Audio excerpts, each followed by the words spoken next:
What's up, you guys? It is I, Dina Moreno, and I am here with my lovelies, Ashley Tepper and Greg. What? Ashley Tepper. What kind of... I don't know what my last name is, but I know it's not that. What kind of nightmare is that? Yeah, no, Respectfully. Yeah, no. Ashley Tepper and Greg Pickle. And I didn't unmute y'all, so it was just y'all's reaction. No, is she okay? I'm sorry. Legally, my name is Ashley Spraggins. Right. And I've said this before, sorry, and I think Brian. I've said this to Brian before, Yeah. your husband, whom I love. Yeah. Downgrade from a last name perspective. Yeah, absolutely. So Like, that's not- why on these programs I go by Ashley Pickle still, Right. which is technically not my legal name I'm anymore. sorry. That's what I call you. But it was for 28 years, so I I call think you- I can go. like- but I can sure as hell tell you it's not Ashley Tepper. No. Sorry. No. I don't want that. Well, I meant No. to say Ashley Pickle. There is an Ashley in our family. I have a cousin named Ashley, although she's got a different last name. You also have a brother-in-law named Greg. I also have a brother-in-law named Greg. That's wild. I do. I don't know if I could have done a husband named Jake. You would have to ask my wife about that. Yeah. Because I know there were some when we started dating, which it'll be 20 years in Wow. March that we started dating. You're old. Yeah. So is she. No, she's not. Okay. That I think she did have, like, she had to get over some hangups of just like, all right, my little brother is named Greg, and Yeah. now I'm dating a guy named Greg. I don't think I could have done it, to be honest. That would have with been you. tough to date a Jake. Yeah. As cool as Jake is. Jake, and I like the name Jake too. Yeah. Like I've thought about that a lot too, kid names and stuff in the future. I was like, I really do like the name Jake. Mm-hmm. Ain't happening. I'm not letting him get the satisfaction that I named my offspring after him. Yeah, that would be... That would be gross. That would be pretty brutal. Yeah. This is your Thanksgiving post-game show. Although we also did programming on Saturday. We were up here talking. So We did, but we didn't really talk about Thanksgiving. We talked about the football around Thanksgiving. We did. Good Thanksgiving. Oh yeah, great Thanksgiving. Can't really have a bad I got to Thanksgiving. reset my counter. Oh yeah. Sad Because day. it's This counting is always down. the longest. It says 4 days since. Yeah. When is Thanksgiving 2026? I don't know. In 2026. Thanksgiving 2026 will be on 11/26/26. Okay, so there you go. Mark your calendars, guys. 11/26. We got a full... You don't need to start preparing right now. We're not crazy. But you could. Maybe take some notes. You at least need to be doing your Thanksgiving postmortem That's exactly of what worked right. and what didn't work. Like, take some notes and figure out, be like, this was great. I made a corn pudding that for the first time that got fed to me on Instagram. Let me tell you something. My Instagram in November rocks because just the Thanksgiving algorithm understands the recipes. assignment. Just feeding me. That we also made... I made Thanksgiving margaritas. Oh, very nice. Which is basically you make margaritas and you add in apple cider and cranberry sauce, or cranberry juice rather. Nice. Very good. Big hit. Interesting. We have now gotten to the point. Gotten's not a word. We have now Reached the point where the extended family is asking, please tell me that Ashley's bringing the turkey because that means it's going to be Cajun fried turkey. And correct me if I'm wrong. Huge hit. Correct me if I'm wrong. Your family, you guys are ham people, broadly. Yeah, I would say so. I would think there's a lot of people that like turkey, but there are a lot of people in the family that do like ham. Yeah. So we had a ham. It was fantastic. I just think that's a win for the Cajun. Yeah, fried there was turkey. definitely a handful of us that were not super big into turkey, and now every single person that wasn't super big into turkey are the ones demanding that we have the Cajun fried turkey. So massive success. It's spreading. Yeah, that's right. We had ham. You had ham? Yes. And pozole. Okay. Was it good? Yeah. What? My family was asking about that, by the way. But we had green pozole. It was very, very yummy. Oh. And tamales for breakfast. So it was a whole Nice. the whole go. thing. I had to run to this is the last thing, and then we'll get into football. I had to run to the gas station last night, and I went in there, and I'd never seen this. On the roller, they had tamales. Oh, I've never seen gas station Oh my roller God. tamales. dude, we're moving up in society. We are figuring That's things amazing. out. Why have we not done that before? I didn't have the courage to Mexicans get are it, advancing. but I might be going back. Anyway, hit the theme, Expo.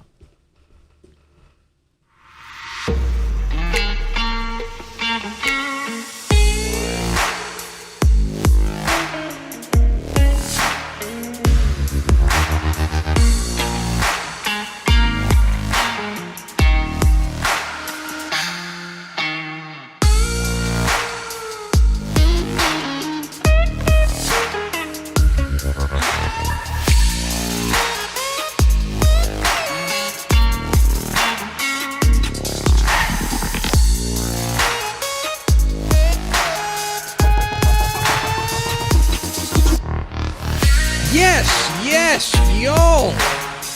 From the Dave Campbell's Texas Football Mothership here in beautiful Louisville, Texas, it is Texas Football Today, a show to remember that's happening in December. My name's Greg Tepper.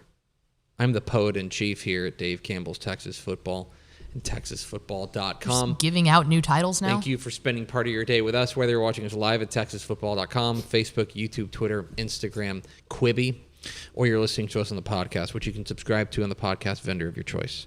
Sitting here, sitting next to me, It's the supreme overlord of Moonbase operations. she's the executive producer of Dave Campbell's Texan Live, our friend Ashley Pickle. Hello.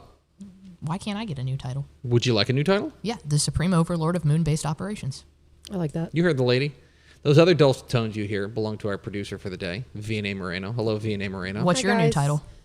Wait, but what's Quibi? Oh, Quibi. I also don't know Quibi what Quibi was is. a short-lived streaming platform that it was based on it came out at the exact wrong time during the pandemic. That it was based on. It was like very. You good? It was very short form. It was like legitimately every video was under 5 minutes. But it was like we're gonna tell stories and do like story. It's for people who have poor attention spans. But it was a disaster. Like Vine? Yes, but worse. Vine rocked. No Vine Vine slander rocked. around Vine here. rocked. We're live on Vine. Today, I'll say that on Thursday. Today is Monday, December 1st, 2025. A mere 360 days until Thanksgiving. It's always a tough one. Yeah. It's a tough one, but we're good. Every flood starts with a raindrop. This is true. You know what I mean? We'll get there. Chip away. 360 days to Thanksgiving. One day at a time. Happy birthday Adam Scott. to important birthdays today. Happy birthday today to my niece Sadie, I saw that. who Happy turns birthday, 5. Sadie. We went to the Build-A-Bear workshop. Oh, I yeah. have stared into the abyss, folks. Build-A-Bear rocks. I saw that Max made a dinosaur. Of course he did. And Dinosaurs since we rock. won't have a show on Wednesday, happy early birthday to Hank Tepper, My goat. who will turn 7. My leader. 7. That's crazy. Oh, my God. Oh, I'm He old. will turn 7 on Wednesday. Happy birthday, bud. It is episode 1903, I think. On today's show, 1903, it folks, we're going to have the normal Monday morning fallout. We're going to overreact to the football weekend, and there's a ton to overreact to. We also have a very special thing off the top where we're going to be unveiling the cover of the 2025 Dave Campbell's Rising recruiting edition of the magazine. You guys will get to see that exclusively here in just a moment. Do we have first four through the door? We do. We have Lowell Good, Joey Hill, Tony Blaylock. B. Vision Net, and Chris Dunn. Welcome in, friends. We do appreciate you spending a little bit of your day with us. Okay, so normally we do Monday Morning Fallout, and we will get to that in just a moment. But today's a very special day here because we are ready to unveil the cover of the 2025 Rising edition of Dave Campbell's Texas Football. This is our recruiting edition. That 96 pages with more than 400 prospects profiled. Greg Powers, who will be with us in just a moment, has worked extremely hard on this. We're really excited about this. It's for subscribers only. You got to go to texasfootball.com/subscribe to get this. It is not available on retail. The only way you can get it is by being a Dave Campbell's Texas Football subscriber. But without further ado, we are pleased to unveil the cover of the 2025 Dave Campbell's Rising, featuring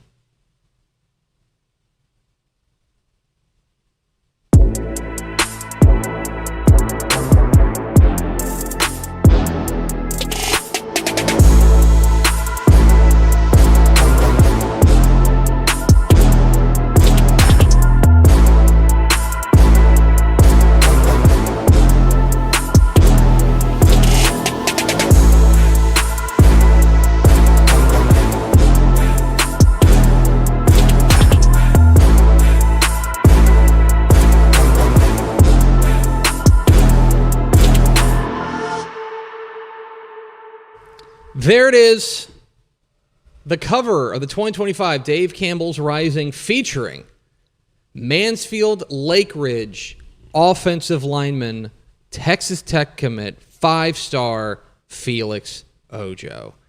We are so fired up about this, and here to talk about it in a very special edition of the Power Zone. We go to the Power Zone to talk to our friend, Director of Recruiting, Greg Powers. Mr. Powers, congratulations on a cool cover, dude. The Power Zone, we're so back, guys. The Power Zone returns to unveil Felix Ojo, 5-star offensive tackle committed to Texas Tech. Really love how the cover turned out. For those watching at home, pancakes, Felix Ojo gets a lot of them. So I feel like that fit perfectly with what our idea was for the cover of this magazine.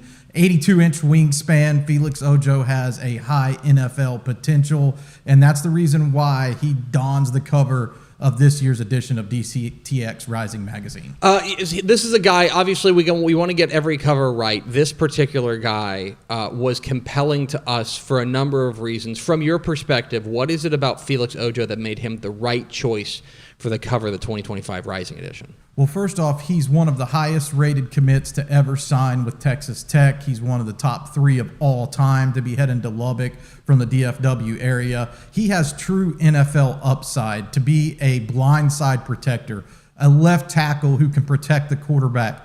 These are the guys who really make teams special, propel them forward. Texas Tech wants to be in the national title hunt year in and year out now, behind a reinvigorated program with money from Cody Campbell and Joey McGuire leading the helm there, doing a tremendous job, playing in the Big 12 championship game this year. Well, it's the guys in the trenches that make that happen. And it was a wonderful story in the magazine by Mike Craven, who shines a spotlight on how that's all unfolded in Lubbock. Of course, it's 96 pages of recruiting goodness ahead of Wednesday, where you're going to be back in the studio for the Dave Campbell's Texas Football early National Signing Day show. You want to tell us a little bit about what we can expect on Wednesday? Yeah, on Wednesday at noon, we're going to be going live. Me and my partner, Mallory Hartley, on the DCTX Rising crew, and all of our wonderful producers here will have a nice extravaganza covering all of the teams, not only the P4 teams, but dipping down into the G5 teams as well here in the Lone Star State. So we'll have something special to say about every program in Texas. He's Greg Powers, our Director of Recruiting, and the man behind this new edition of the 2025 Dave Campbell's Rising. Become a Dave Campbell's Texas Football subscriber at texasfootball.com/subscribe to get this magazine. Powers, congratulations on the magazine. You don't have to do it again for another year. So we can take a break. Does that sound good? It feels good to have the magazine in our hands. And that's one note. The magazines are already here, so they're going to be hitting your mailbox pretty soon. You mean this one? Yeah, this one there that I've got is. right here? That's right. It's a cool magazine. You can have that one. Yo, thanks. For free. Look at this. No, I'm not kidding. This is probably one of my favorite covers that we've ever done on any magazine. I think that it was incredibly creative. It's fun. And the deadpan face here, like, he looks like he is absolutely about to mess you up, but yet there's just this beautiful stack of pancakes. It's incredible. Y'all did an incredible job with this. Shout out to Sherry Milliken, our photographer from out of Waxahachie, and then our Dallas-based food stylist, Mercedes Evans, who put together those pancakes. That is a thing we did. We hired a food Pancakes look stylist. good too. It was very Did fun. anybody eat them? This is 100% true. Is Mike still on? Yes, it is. Felix took them home. Oh, nice. Mercedes made our food stylists made a big pan of them, and then we basically offered them to Felix. He's like, "Yeah, I'll take those." Yeah, there was a whole pan. He had to carry them out with 2 hands. And I got to tell you, the pancakes smelled absolutely delicious because she told us they made the pancakes that morning, and they smelled better than any pancakes I've ever been around. I love pancakes, but these ones seem to be extra special. That's awesome. Thanks, Powers. We will see you Wednesday for the National Signing Day show. Can't wait to be back. There he goes. Greg Powers, our director of recruiting here at Dave Campbell's Texas Football. Get that, Dave Campbell's Texas Football Rising. Become a Dave Campbell's Texas Football subscriber, texasfootball.com/subscribe. There is some football to talk about because, boy, was it a weekend in the Texas high school football playoffs. VNA hit the air raid sign. It's time for Monday Morning Fallout.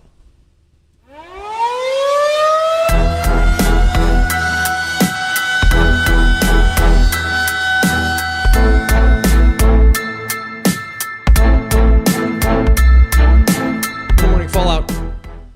When we overreact to the football weekend, and well, it wouldn't be the playoffs without some overreaction.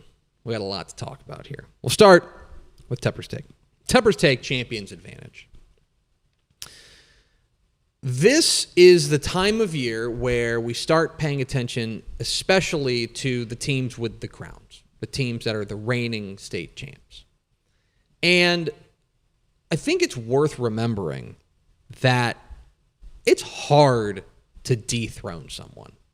It's hard to take a team that has been to the mountaintop and to take them out of the season. And you found that out just how hard that was this week in the regional semifinals of the Texas high school football playoffs. I want you to consider this. Of the 12 UIL Texas high school football state champions, the reigning state champs, 11 of them are still alive. The only one that lost was Ganado, losing to Refugio, as Refugio was able to exact a bit of revenge over what has become a recent nemesis. Then it's not to say that these teams had easy matchups. North Crowley had to go through Coppell, right? Vandegrift had to take on a feisty San Marcos team. Alito took on a Cinderella story in Fort Worth Arlington Heights. Richmond Randall was taking on a team that in Bastrop that had been really, really difficult to beat. One of the best offenses in Texas high school football. Salina had to deal with Decatur. Carthage played Pleasant Grove, right? Columbus maybe had the toughest test of all, taking on a Franklin team that looked like arguably the team to beat in 3A Division I. Gunner had to continue their dominance in Region 2. And then Munster had to take on Albany. And in the 6-man ranks, by the way, both Gordon and Jayton came through very difficult regional semifinal match or regional final matchups for them. But the difference, I think, is that they walk into every game knowing that you across the field have to beat them. And I think that is an important framing here.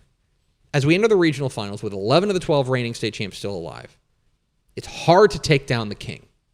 I think we found that out just how hard it is in week 11. That's Tepper's Take. For Pickle's point, let's go December dreaming, okay? And I just want to stop and acknowledge the fact that it is December 1st. In 3 days, we're going to have December football being played. Like Tepper just said, there are a lot of teams this year that won the state championship last year. They were crowned the kings in their respective classification, and then now they're back here again. Those programs, many of them, expected to be back at this point. There are also programs that we haven't seen in this round of the playoffs for the first time in a long time. For instance, how about Fort Bend Crawford and Peaster? This is the first time ever that those two programs have made it this far to December football in the regional finals. You've got other programs like Dickinson, first time here in the biggest bracket since 2015. You've got teams like San Antonio Johnson, first time in the regional finals since 2013. We're looking at over a decade-long drought of that. You've got New Braunfels. They played for a state title in 1948. They've made it to the regional semis, or regional finals rather, a couple of times, but it's been a hot minute, and here they are. I think that the biggest thing that I wanted to focus on today is it's real easy for us to look forward 2 weeks from now and go, okay, the state championships, it's the best time of year. It's the top teams in Texas high school football, the best high school football in the nation. But I think we need to stop and let these teams soak in the fact that when they started this, whether it was starting in spring ball, if you're up in the big classifications, or starting on August 1st or 2nd or whatever it was when practice started and two-a-days started, everybody's goal is obviously to win a state championship. But even the fact of getting to December and being able to play high school football in December, you've done it, man. You've had a great season. Continue on with it. Everyone wants to make it to AT&T Stadium, but don't forget to soak in where you're at right now, and the weather's cold outside and you're still playing football. Congratulations to all these teams.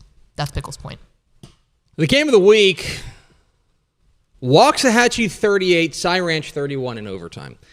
Tough to pick a game this week, but what a ludicrous finish to this one. Cy Ranch led this game by 10 points with under 2 minutes to play. But here's what happened the rest of the way as Waxahachie pulled off one of the more remarkable comebacks we've seen this year.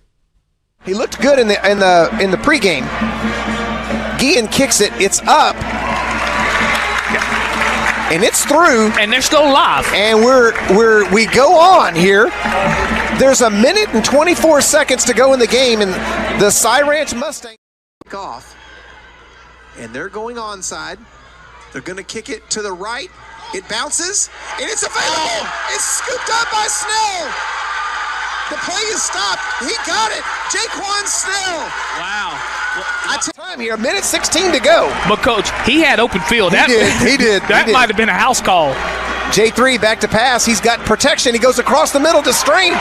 He breaks a tackle. He's busting forward to the sophomore. Is inside the 30, down to the 28. Ooh-wee. Strange said, give it here. I try to get this first down. I might go back to 4. Okay, just with the little check down in the middle. I think that's what they're looking for. They did it.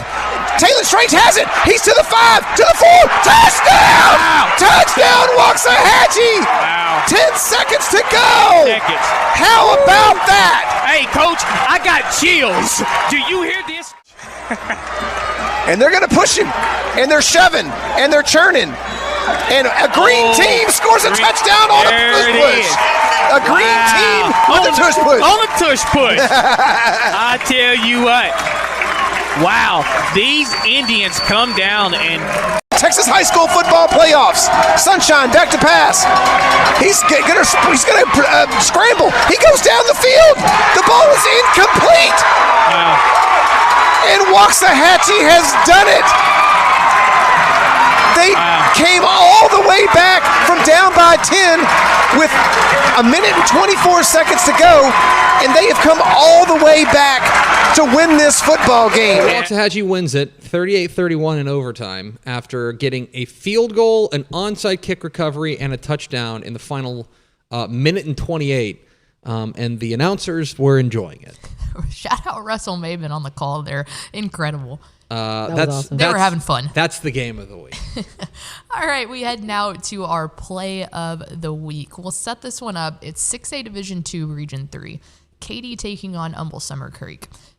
Everyone was excited for this one, and it lived up to it. So here's our play of the week. Summer Creek was trailing 37-31. They're facing 4th and 8 with 26 seconds left to go. Let's see what happened. On 4th down and 8. Spinks under pressure. He's going to heave it over the middle, and it's caught. Wow! Thomas, touchdown! His first catch of the game on 4th down is a touchdown for Summer Creek. Cleveland going to be the guy that tries to kick Summer Creek into the Region 3 championship. Yeah, that's going to be important here because he was injured after the play, so looked like he's kind of shaked it all off. And probably the most important kick of his entire life. is going to happen right here. For what could very well be the win. He got it. It's a 1-point game. 17 seconds left here at Legacy Stadium. And we mentioned it as soon as Summer Creek took over on offense, how much that blocked extra point could loom large, and it just did. Brings to Trenton Thomas on 25 yards out. That's our play of the week. And now Summer Creek will be moving on to the regional finals to go in a rematch with CE King. Think about the pressure that they were under. 4th and 8, like it's not okay. A game tying touchdown is exciting. Mm-hmm.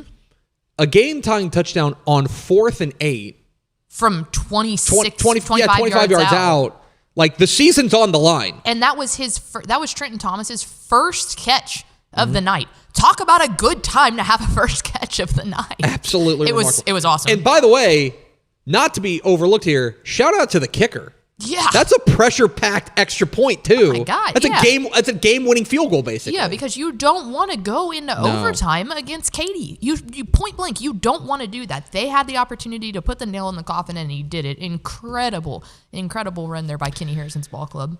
Time for our coach of the week, and our coach of the week is Joaquin coach Jared Jones. They can't keep getting away with it. But they do. They can't keep getting away with it. You may remember last year, Joaquin finished 4th in their own district and ran all the way to the state semifinals. They won their region. Well, now they finished 3rd in their district this year, and they are back into the regional finals after beating Elysian Fields 74-21, throwing 0 passes, running 64 times for 596 yards and 10 touchdowns. Yes. They can't keep getting away with it. Injected. So they're back into the regional finals where they will take on San Augustine, a district rival that has already beaten them. And yet, they're just going to keep doing it. This is I awesome. don't know what it is, but Jared Jones's Rams, when they get to the playoffs, are like, you know what? All right, I guess we'll wake up now. Let's just start bully balling people. Unbelievable. That's twice in a row. They can't keep getting away with it. Or they could. Jared Jones and Joaquin, this week's coach of the week. Coming up after the break, we've got plenty more, including the Dudes Rock Dude of the Week, Stock Up, the NFL Minute, in case you missed it, the Matt Stepp, he got that dog in Player of the Week, and plenty more if you stay with us. Hello, Candace. Not you again. Me again. Remember our last oil change? Your boyfriend said he knew a guy who knew a guy. None of those guys knew what they were doing, including you, Todd. Silence your oil change anxiety at Valvoline Instant Oil Change, where you can watch our experts change your oil right from your car. Thanks for coming in. And finish in about 15 minutes. Valvoline. Service you can see, experts you can trust. Pour some sunshine with new First Light Community Coffee's first ever light roast. This blend has notes of honey and brown sugar that will brighten any part of your day. Try First Light now at communitycoffee.com. Friday night football is here, and Hometown is trusted by thousands of schools across the nation to make game days effortless. Sell tickets online, easily scan them at the gate, track sales in real time, and keep your community connected with a free athletic website. Make every game a Hometown game. Visit hometown.com to learn more. Every legend starts with a vision. For Dave Campbell, that vision was clear. Tell the story of Texas football like never before. In 1960, he built something no one had before, a magazine that became the Bible of Texas football. Coaches, players, and fans didn't just read it, they lived by it. His words shaped the game. His vision built a legacy. And his name? It will always be written in the story of Texas football. Dave Campbell's Texas Football, where legends begin. We're partying here on Monday Morning Fallout on Texas football today. Ashley Pickle, Greg Tepper, Vianney Moreno in their turn in the dials, and it is now time for a tradition I'm not going to finish that statement. And it is time for me, Ashley Pickle, to announce the Dudes Rock. We should play the Masters music over there. Dude of the Week. We're going to blow past that like a stop sign. And this week's Dudes Rock, Dude of the Week, is none other than Willis Do-It-All athlete, Mr. Jermaine Bishop. We're used to this guy popping off and doing Jermaine Bishop stuff, but specifically in their win over Forney, he went nuclear. Listen to this stat line. 389 total yards, 4 touchdowns. He forced a fumble on defense, and then he had the game-sealing interception. Okay? He's doing this at the 6A level. Yeah. This dude is insane. And I know that's like saying water's wet. Like, we get it. We know. But he just keeps continuing to do the unthinkable in these games. Yeah, like it really is. I made the comment last year about him when he was a junior. I said that he's basically the Travis Hunter of Texas high school football, and he's only still doing that. Willis is into the regional final, I want to say for the first time maybe ever. Like, it's been a long time at the very least. Willis hasn't been in the regional final. They lost in the regional semifinals to DeSoto all last those years. But they are in uncharted territory, and Jermaine Bishop has been a dude. Would you say he's a dude who rocks? He is our Dudes Rock Dude of the Week. What a week in the NFL.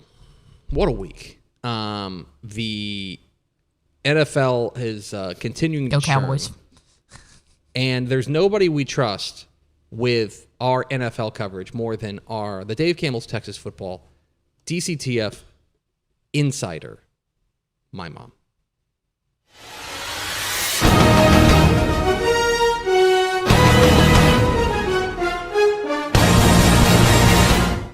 Hi, it's Tep Mom with the NFL Minute for this week. I'm highlighting, yes, your Dallas Cowboys win over the Kansas City Chiefs, 31-28 on Thanksgiving Day. These 10 guys are on the Cowboys, and they play Texas football, high school football. They are Hakeem Edmonji. He went to Garland. CeeDee Lamb went to Richmond Foster. Solomon Thomas went to Coppell. Terrence Steele went to Cibolo Steele. Tyler Smith went to North Crowley. DeMarvin Overshawn went to ARP. Kenneth Murray went to Fort Bend Elkins. Tyler Guyton went to Manor. Jaden Blue went to Klein Kane. And Brandon Autry did not play football, but did play soccer at Plano High School. That's it for this week. Good luck to all the teams still in the playoff, and you guys take care. Let's go. Thanks, Mom. Let's go. My mom was so excited because she knew VNA would love it. She told me specifically, she goes, I'm going to do the Cowboys, and VNA is going to be so happy about it. Yeah, that's top tier content right there. That was amazing. And again, don't you feel like you know the Dallas Cowboys better now? You have that so much better. So many guys that played Texas high school football. Yeah, Demarion Overshown, while the Longhorns were playing, was at the ARP game. Yes, he was decked out in his Texas gear, and he was at the ARP game. Shout out ARP. It was ARP. awesome. Anyway, that's the NFL Minute. And it rocked. All right, how about we go to Stock Up? This is where we take a program that maybe is doing a little bit better than what we thought. How about San Antonio Johnson? So they trailed Cibolo Steele in a 2-1-0 battle. They trailed them 28-10 with under 8 minutes left to play. They rallied to win 29-28 behind quarterback Elvis Estrada.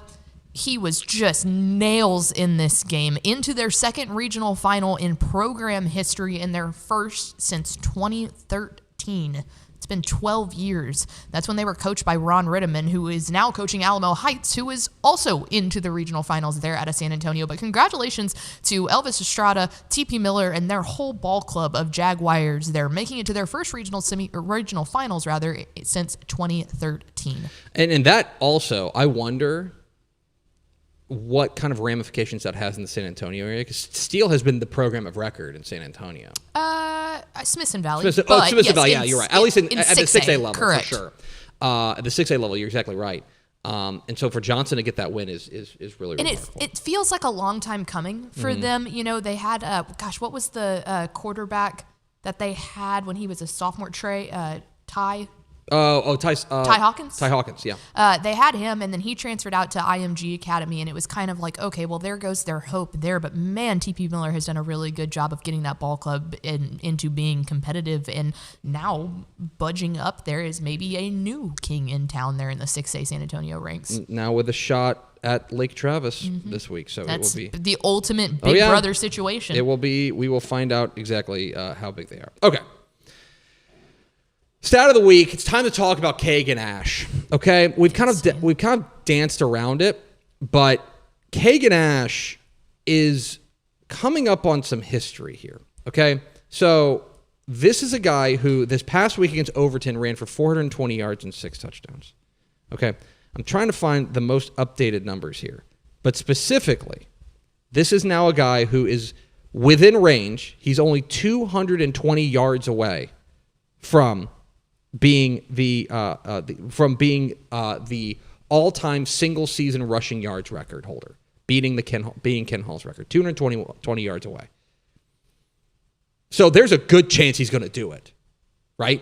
There's a good chance he's going to do it this week against Bremont.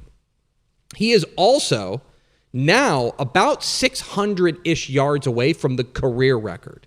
So if they win this week and he plays another state semifinal, there's a chance that we have a new all-time rushing king.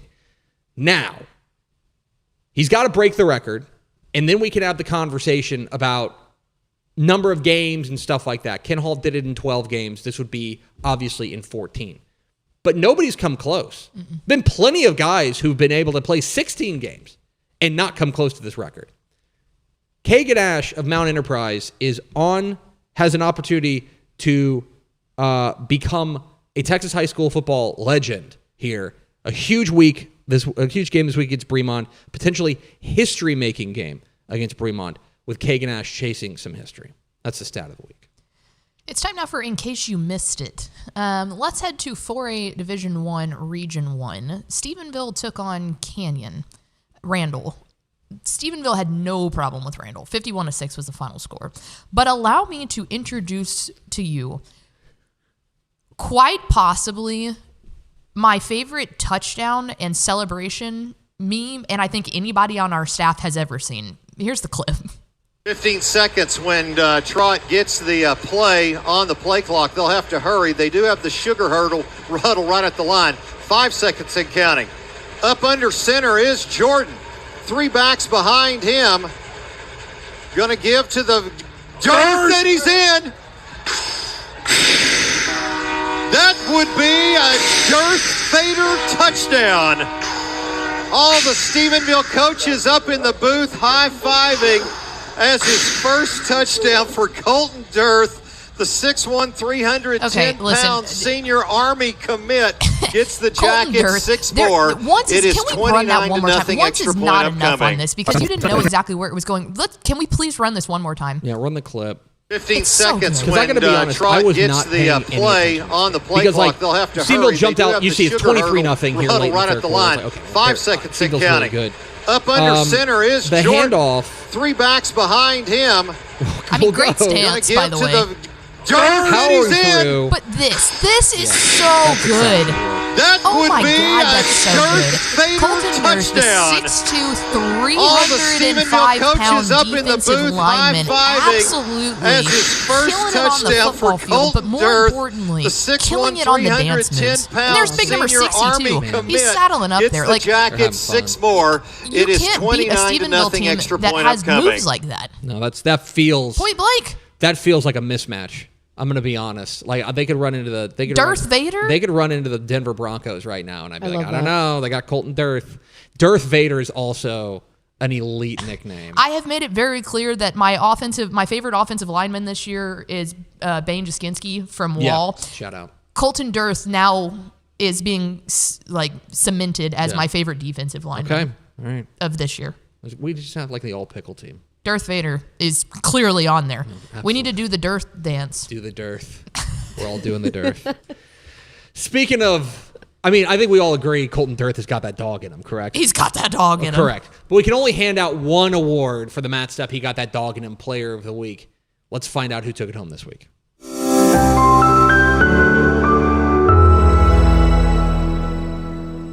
What's up, y'all? Matt Stepp, Dave Campbell's Texas Football. It is time for the most prestigious award in all of Texas high school football. The Matt Stepp, He Got That Dog in Him Award for the regional semifinal round of the Texas high school football playoffs. And the winner of this week's Matt Stepp, He Got That Dog in Him Award is none other than San Antonio Johnson junior wide receiver Bryson Thompson. In Johnson's incredible 29-28 comeback win over Cibolo Steel on Friday afternoon, he had, get this, 17 receptions for 155 yards and 2 touchdowns, including the game winner in the corner of the end zone with just over a minute left. Congrats, Bryson. You, sir, have got that dog in you. The winner of the penultimate Matt Stepp, He Got That Dog in Him Player of the Week. Because next week's the last Monday Morning Fallout. Because semifinal week, or rather after the semifinals, we don't overreact. We just kind of talk state. Yeah, and week. Everyone's got that dog in them. At that point, everyone's got that dog in them. Yeah. So anyway, not as much as Dearth, though. Not as okay. All right. Well, we'll check the votes again, but it seemed like just saying. Anyway, go on. All right, what's next? So that wraps up the regional semifinal round as we head into the regional finals. And what's next is rematches. 20 out of the 40 games are rematches. Okay, take a look at this. Duncanville Waxahachie, Summer Creek CE King, Austin Vandergrift Dripping Springs, Denton Ryan Alito, Port Arthur Memorial Barbers Hill, Smithson Valley New Braunfels, Richmond Randall Iowa Colony, Bernie Alamo Heights, Athens Carthage, West Orange Stark Waco La Vega, Cuero Sinton, Peaster Paradise, Yoakum Columbus, Idalou and Wall, Leonard and Gunner, Tidehaven and East Bernard, Joaquin and San Augustine, Stratford Groover, Lindsay and Munster, Rankin and Water Valley. Yeah, 20 to 44 is insane. That's crazy. And what's interesting to me is obviously a lot of those are district rematches. CE King Summer Creek is a district rematch. Mm-hmm. But you've also got non-district. You have a rematch in a state semifinal. Rankin and Water Valley is a semifinal, and that's a rematch. West Orange Stark and Waco La Vega played a neutral site game in non-district. Dripping Springs and Austin Vandergrift, week 1 of the season. A season opener. Yeah. And now they're going to see each other like 3.5 months later. This will be we always talk about it, how it's hard to beat a good team twice. You want to talk about actually being able to get some data out of this? Yeah. This is the perfect time to grab some of that data. It'll be really, it's an even number. Yeah. It'll be, because some of these were also, there were a fair number of them that were not close. Like, for example, you mentioned Dripping Springs and Vandergrift. Dripping Springs won that game comfortably. Handedly. We almost wrote off Vandergrift at that point. Yeah, exactly. There were a number of these games that were not close. So I am interested, especially in the margins here, of if you played a close, it would not be a surprise if, Cuero and Sinton. Game of the year, maybe. Incredible. Cuero won that game by 1. It would not necessarily be a huge shock for Sinton to win that game. Yep. But like Gunner and Leonard? Yes, Gunner and Leonard. Gunner beat them by like 40. Yeah, romped them. But we've seen that before. Remember, what really started the Ganado run, to kind of put a bow on them, is that they lost by 20 plus to Refugio and then a month later in district play, and then a month later they beat them. They beat them in the playoffs by like 20 plus. Well, and that's one of those too. If you can get to this point and take the Gunner and Leonard game for example, if you can get to this point and you can go out there and you can just completely beat them by 40 or 50. It's going to be real hard not to be looking at them to be your favorite in the bracket, just collectively. It's going to be a lot of fun as regional final week is now here. That is Monday Morning Fallout. That is going to do it for us. We do appreciate you spending part of your day with us. A reminder, coming up on Wednesday, it's Dave Campbell's Rising Early National Signing Day show. Mallory Hartley, Greg Powers, Carter Yates, myself, breaking down all of what's happening in the recruiting world in the early National Signing Day special. Noon on Wednesday. The picks, my predictions for all 44 UIL Texas high school football games will go live noon on Tuesday as a little treat, a little December treat for you. It'll be a little bit early, but that is what we were doing. We will be back here on Thursday getting ready for regional final week. That's going to do it for us. Thanks for spending part of your day with us. Follow us on Twitter at DCTF. Like us on Facebook, facebook.com/Dave Campbell's. Follow us on Instagram, instagram.com/Dave Campbell's. And, of course, see us at texasfootball.com. Thanks to Greg Powers for hopping on with us briefly. For Vianney Moreno and Ashley Pickle, I'm Greg Tepper. We will see you Wednesday for the National Signing Day special. We'll see you Thursday on Texas Football Today.